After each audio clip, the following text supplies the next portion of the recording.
وَنُيَسِّرُكَ لِلْيُسْرَى فَذَكِّرْ إِن نَّفَعَتِ الذِّكْرَى سَيَذَّكَّرُ مَن يَخْشَىٰ وَيَتَجَنَّبُهَا الْأَشْقَى الَّذِي يَصْلَى النَّارَ الْكُبْرَىٰ ثُمَّ لَا يَمُوتُ فِيهَا وَلَا يَحْيَىٰ قَدْ أَفْلَحَ مَن تَزَكَّىٰ وَذَكَرَ اسْمَ رَبِّهِ فَصَلَّىٰ بَلْ تُؤْثِرُونَ الْحَيَاةَ الدُّنْيَا وَالْآخِرَةُ خَيْرٌ وَأَبْقَىٰ إِنَّ هَٰذَا لَفِي الصُّحُفِ الْأُولَىٰ صُحُفِ إِبْرَاهِيمَ وَمُوسَىٰ صدق اللہ مولانا العظیم وصدق رسولہ النبی الکریم الرؤوف الرحیم اللہم نور قلوبنا بالقرآن وزین اخلاقنا بالقرآن وادخلنا الجنة بالقرآن ونجنا من النار بالقرآن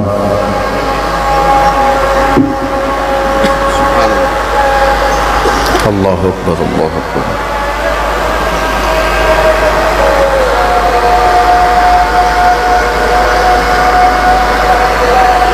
اللہ اکبر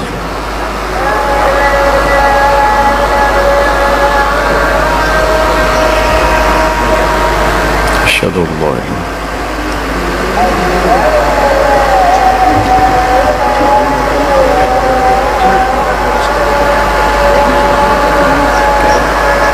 اشہد ان لا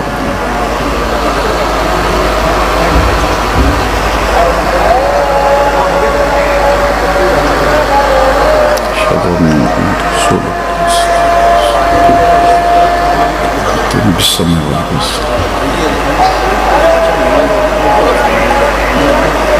وسلم قرۃ عینی بک یا رسول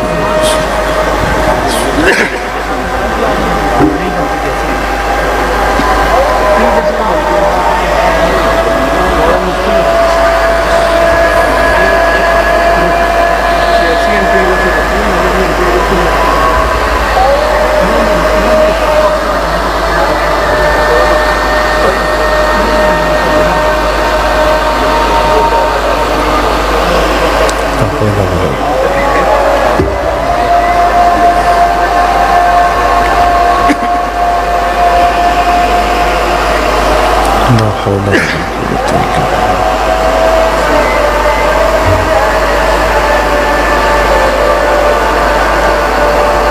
لا حول ولا قوة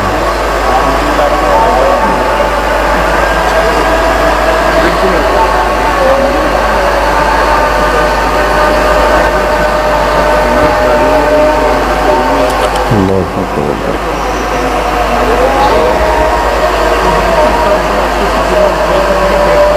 لا إله إلا الله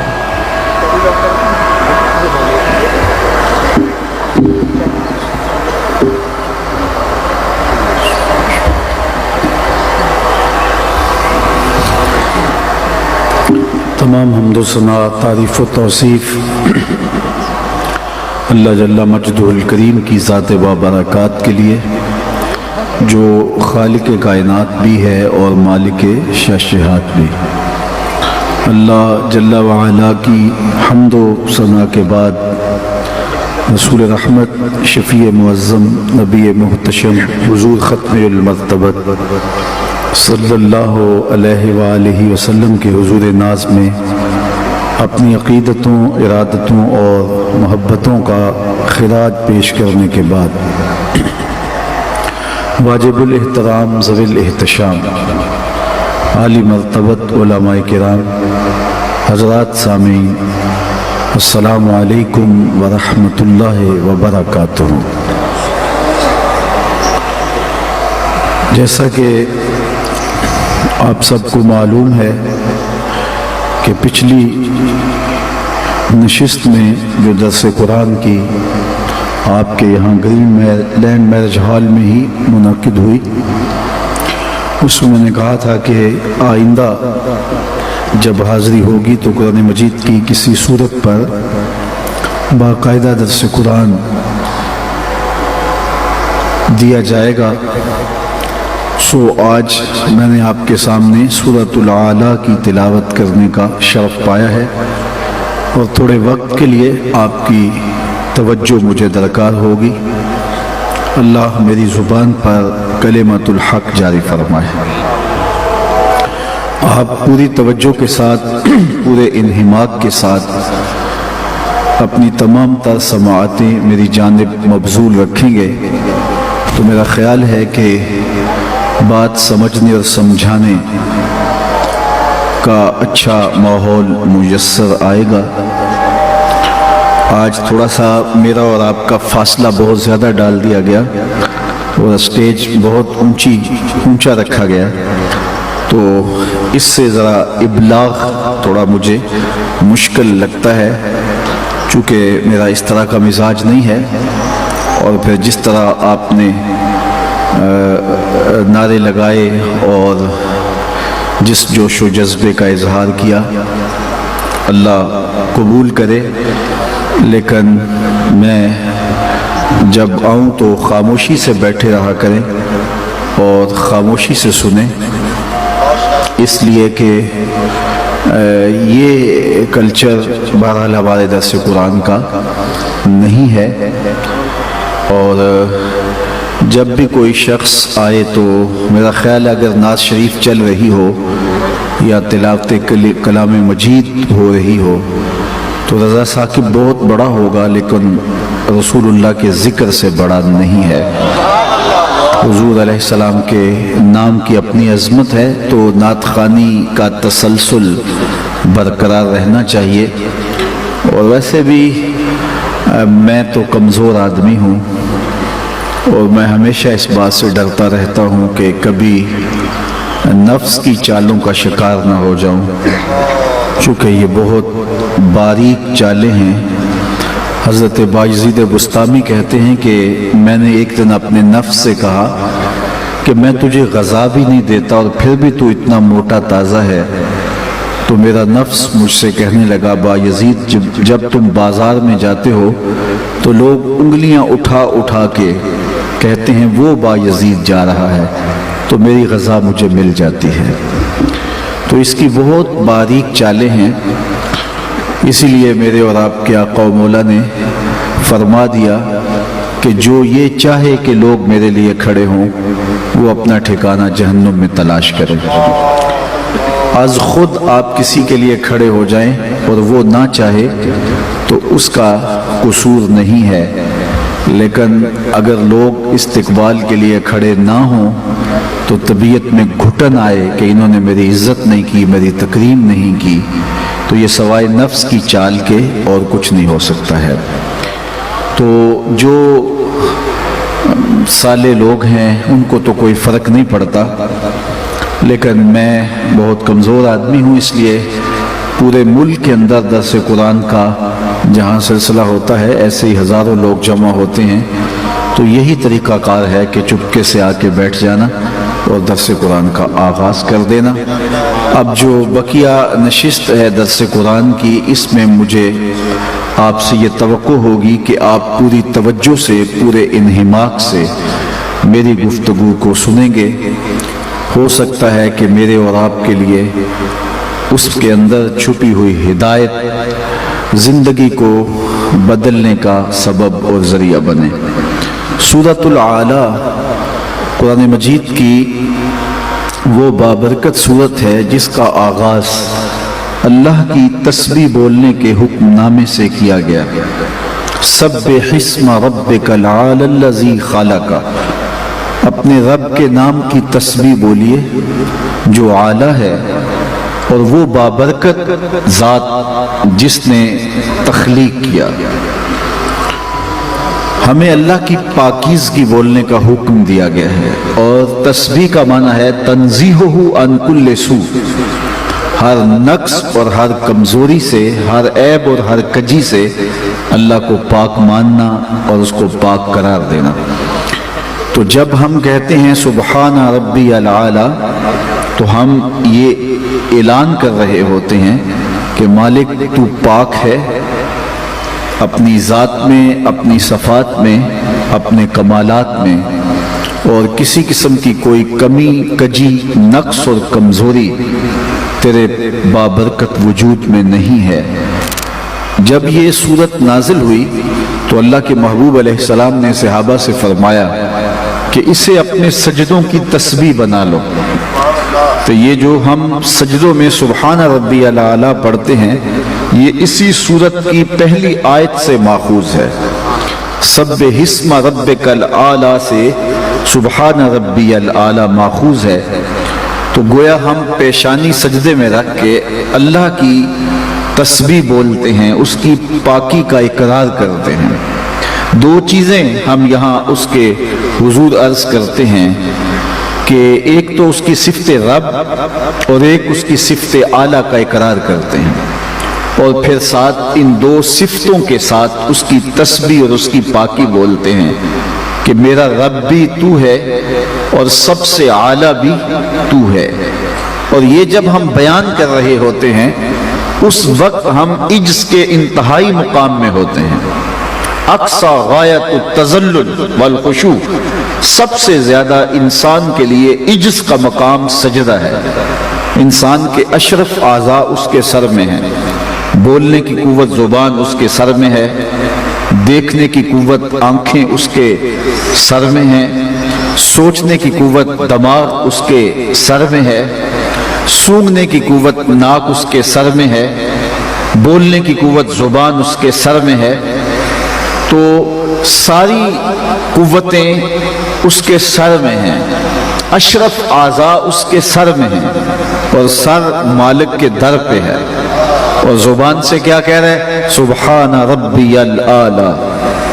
عمل یہ ہے اس کائنات رنگ و بو میں مالک مجھ سے کوئی عاجز نہیں ہے، مجھ سے کوئی کمزور نہیں ہے، میں اپنی پیشانی اپنی ناک تیرے حضور رگڑ رہا ہوں اور اپنے عجز کا عملی اعلان کر رہا ہوں کہ اس کائنات میں مجھ سے عاجز کوئی نہیں۔ یہ ہے اس کا عمل، اور زبان سے بولتا کیا؟ سبحان ربی الاعلیٰ، اور مالک تجھ سے اعلیٰ کوئی نہیں ہے۔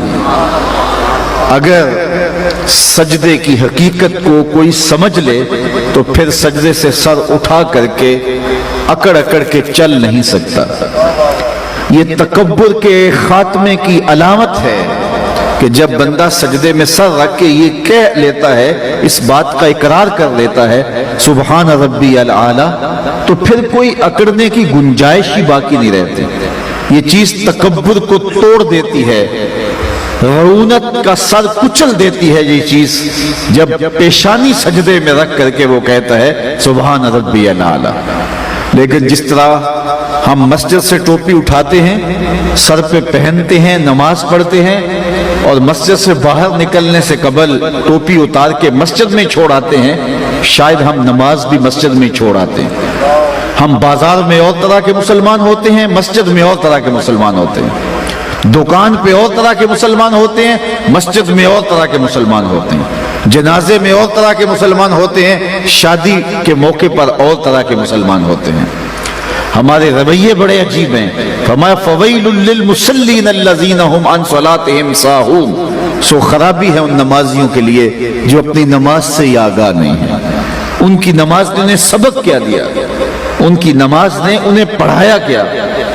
تو جب یہ کہہ دیا سبحان ربی الاعلیٰ تو پھر اکڑ کے چلنے کا جواز ہی باقی نہیں رہا۔ جب اپنی پیشانی اپنی ناک رگڑ کے کہا سبحان ربی الاعلیٰ تو پھر سینہ تان کے چلنے کا جواز باقی نہیں رہتا۔ تو اگر سجدے کے باوجود بھی کوئی چھاتی تان کے چلتا ہے، اس کو دولت کا غرور ہے، اس کو جوانی کا ناز ہے، اس کو اقتدار کا نشہ ہے، تو سمجھ لو اس نے سجدہ کیا ہی نہیں ہے۔ جب پیشانی رگڑ کے یہ کہہ دیا سبحان ربی الاعلیٰ تو پھر ساری رعونت، سارا تکبر مٹی میں مل گیا۔ مالک جب تو اعلیٰ ہے تو میں اعلیٰ کیسے ہو سکتا ہوں؟ تو اپنے عجز کا اعلان کیا اور اللہ تعالیٰ کی الوہیت کا، اس کی شان کا، اس کی عظمتوں کا اعلان کیا۔ یہ جو ہم لفظ بولتے ہیں، مختلف مواقع پہ ہمیں جو لفظ بولنے کی تعلیم دی گئی ہے، یہ محض کوئی ایسا نہیں ہے کہ اتفاقیہ جو زبان پہ آیا تو وہ بول دیا گیا، بلکہ ان لفظوں کے پیچھے ایک چھپا ہوا فلسفہ ہے۔ مثال کے طور پہ ہم پہاڑ کو دیکھتے ہیں تو ہمیں حکم ہے کہ بولو اللہ اکبر، سمندر کو دیکھو تو کہو اللہ اکبر، لیکن پھول کو دیکھو تو کہو سبحان اللہ. پھول کو دیکھ کر کے اللہ اکبر کیوں نہیں کہہ لیتے؟ اور پہاڑ کو دیکھ کے سبحان اللہ کیوں نہیں کہہ لیتے؟ ہمیں یہ حکم ہے جب سیڑھیاں چڑھتے ہو تو اللہ اکبر کہتے ہو، اور جب آپ کسی خوبصورت چیز کو دیکھتے ہو تو سبحان اللہ پکار اٹھتے ہو. تو اس کے برعکس بھی تو ہو سکتا ہے، سبحان اللہ بھی تو اسی کے نام کا وظیفہ ہے اور اللہ اکبر بھی تو اسی کے نام کا وظیفہ ہے. پہاڑ کو دیکھ کے سبحان اللہ کہہ لیا کرو اور پھولوں کو دیکھ کے اللہ اکبر کہہ لیا کرو، لیکن ایسا نہیں ہے. کیوں؟ اس لیے کہ جب پھولوں کو دیکھا، اس کی لطافت، اس کی خوشبو، رنگوں کی مینا کاری اور اس کے وجود میں بسی ہوئی خوشبو جب دیکھا تو دل اس کی طرف الجھنے لگا، اتنا خوبصورت. تو زبان پہ سبحان اللہ، میرا اللہ پاک ہے. اور جب پہاڑ کو دیکھا، اس کی ہیبت اتنا بڑا، تو دل میں اس کی بڑائی اور عظمت بیٹھنے لگی، اتنا بڑا. تو کہا اب بول اللہ اکبر. یہ پہاڑ بڑا نہیں، میرا اللہ سب سے بڑا ہے جس نے اس کو پیدا کیا. سمندر کو دیکھا تو تا حد نظر پھیلا ہوا سمندر دیکھا تو اس کی ہیبت، اس کا رعب دل میں بیٹھنے لگا، اتنا بڑا سمندر. تو فوراً بولا اللہ اکبر. یہ کیا ہے؟ میرا اللہ سب سے بڑا ہے. تو پھول کو دیکھ کر کے سبحان اللہ کہا اور سمندر اور پہاڑ کو دیکھ کے اللہ اکبر کہا. تو جو ہم لفظ بولتے ہیں اس کے پیچھے ایک فلسفہ ہوتا ہے. تو جب پیشانی سجدے میں رکھی، جب اللہ کے حضور سجدہ ریز ہوئے، تو اس وقت اپنی پیشانی اور ناک رگڑ رہے ہیں لیکن زبان سے بول رہے ہیں اللہ، زبان سے بول رہے ہیں سبحان ربی الاعلی. اس کی الوہیت کا اقرار ہے کہ وہ سب سے اعلیٰ ہے، سب سے بالا ہے، شان والا ہے. تو اگر سجدے کی حقیقت کو کوئی پا گیا تو پھر سجدے سے سر اٹھا کر کے وہ اکڑ کے چل ہی نہیں سکتا ہے. اور اگر کوئی سجدے کے باوجود بھی اکڑ کے چلتا ہے، سجدے اس کے تکبر کو مات نہیں دیتے، سجدے اس کے غرور کو توڑتے نہیں ہیں، سجدے اس کی رونت کا خاتمہ نہیں کرتے، تو وہ ٹکرے مار کے آیا ہے، اس نے حقیقت میں سجدہ کیا ہی نہیں ہے. تو اگر سجدہ کر لیا ہے تو طبیعت میں عجز پیدا ہوگا، طبیعت میں جو ہے وہ انکساری پیدا ہوگی. اللہ ہمیں حقیقت کا سجدہ نصیب فرمائے. تو کہا سبح اسم ربک الاعلی، اپنے رب ہے اور اس نے پوری مخلوقات کو پیدا بھی کیا ہے، تخلیق بھی کیا ہے. اے ساجد، اللہ کے حضور پیشانی جھکانے والے، تیرے اوپر اللہ کا حق ہے کہ تو اس کے حضور پیشانی جھکائے، اس لیے کہ وہ تیرا خالق لگتا ہے. دیکھ تیرا اس کا رشتہ کتنا گوڑا ہے، کتنا گہرا رشتہ ہے کہ اس نے تجھے خلق کیا ہے. دیکھیے ماں کے حقوق جو اولاد پر ہیں، باپ کے حقوق جو اولاد پر ہیں، دنیا کے کسی ترازو پہ ماں کے حق تولے نہیں جا سکتے، ماں کے پیار کا وزن نہیں ہو سکتا. اولاد کے لیے اس کو جو محبت ہے، جو محبت کی بے تابیاں ہیں، جو تڑپتی ہوئی ممتا ہے، اس کا نعم البدل کیا بدل بھی موجود نہیں ہے. ماں جب بولتی ہے تو اس کے لہجے میں جبریل بولتا ہے. ماں جب مسکراتی ہے تو لگتا ہے جنت کی ساری کلیاں کھل اٹھی ہیں. اللہ نے اس کے لہجے میں وہ درک رکھا، وہ درد رکھا، وہ مٹھاس رکھی، وہ چاشنی رکھی. اور اولاد کے لیے اس کے سینے میں احساس کا جو جہاں آباد ہے، اس کی کوئی مثال ہی نہیں ہے. ایک شاعر ہوا ہے تابش، اس کا انداز دیکھیے. ایک مدت سے میری ماں نہیں سوئی تابش، ایک مدت سے میری ماں نہیں سوئی تابش، میں نے ایک بار کہا تھا مجھے ڈر لگتا ہے. کہا ایک بار بچپن میں میرے منہ سے نکلا تھا امی مجھے رات کو ڈر لگتا ہے. میری ماں اب بھی متفکر رہتی ہے اور میرے بستر پہ پھونکے مار کے سوتی ہے کہ میرے لال کو کہیں ڈر نہ لگ رہا ہو. یہ ماں کا پیار ہے. اولاد کے لیے دکھ جھیل لیتی ہے. کسی کے گھر کے میلے برتن بھی مانجنے پڑے اولاد کا پیٹ پالنے کے لیے تو ماں اس مرحلے سے بھی گزر جاتی ہے. شہر میں آ کر پڑھنے والوں بھول گئے ہو کس کی ماں نے کتنا زیور بیچا ہے. اولادوں کے لیے ماں کی قربانیاں، ماں کی تڑپتی ہوئی ممتا کا امٹتا ہوا پیار، اس کی کوئی مثال ہی نہیں ہے. ماں کو اولاد سے اتنا پیار کیوں ہے؟ تو اس کا جواب آپ سب کے پاس ایک ہی ہے کہ ماں نے اولاد کو جنم دیا ہے. میں آپ کی توجہ چاہوں گا